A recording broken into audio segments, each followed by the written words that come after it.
तर मुख्यमंत्री एकनाथ शिंदे सध्या साताऱ्याच्या त्यांच्या दरे या गावामध्ये मुक्कामी आहेत।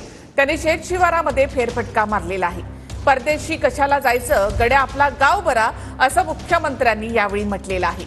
शेत पिकाची दुनिया न्यारी, वसे जिथे विठुरायाची पंढरी, असं मुख्यमंत्र्यांनी म्हटलंय। जी विकता कामा नये, यातून तुम्हाला उत्पन्न मिळणार आहे। तुमच्याकडे जमीन असेल तर उत्पादन घ्याल आणि विकल्यानंतर काय मिळणार तुम्हाला। आणि म्हणून त्यांनाही माझं आव्हान आहे की आपली जमीन आहे, आज पुढे आपल्याला याच्यामधून खूप मोठ्या प्रमाणात उत्पादन मिळेल।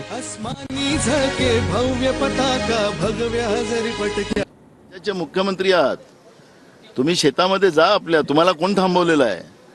पण महाराष्ट्रातला शेतकरी आज तडफडत आहे, त्याच्या शेतात पाणी नाही, त्याला पिण्याचं पाणी नाही, त्याच्या पिकाला भाव नाही, तो रोज आत्महत्या करतोय।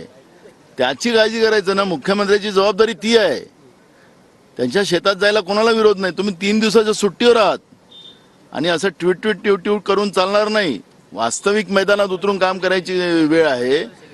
आणि महाराष्ट्र पेटते आणि मुख्यमंत्री आपल्या शेतामध्ये आराम करत असेल, या शेतामध्ये राबत असेल, त्याच्यासाठी मुख्यमंत्री तुम्ही नाही झालात, त्याचं उत्तर तुम्हाला द्यावं लागणार आहे।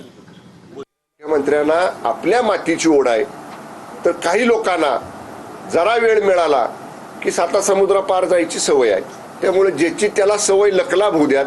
आपल्या मातीतला कोण आहे, आपल्या मातीत पाय घट्ट रोवून उभा राहणारा कोण आहे, आपल्या सुखादुःखात येणारा कोण आहे, आपल्यामध्ये मिसळणारा कोण आहे, हे महाराष्ट्रातली जनता चांगलं ओळखून आहे।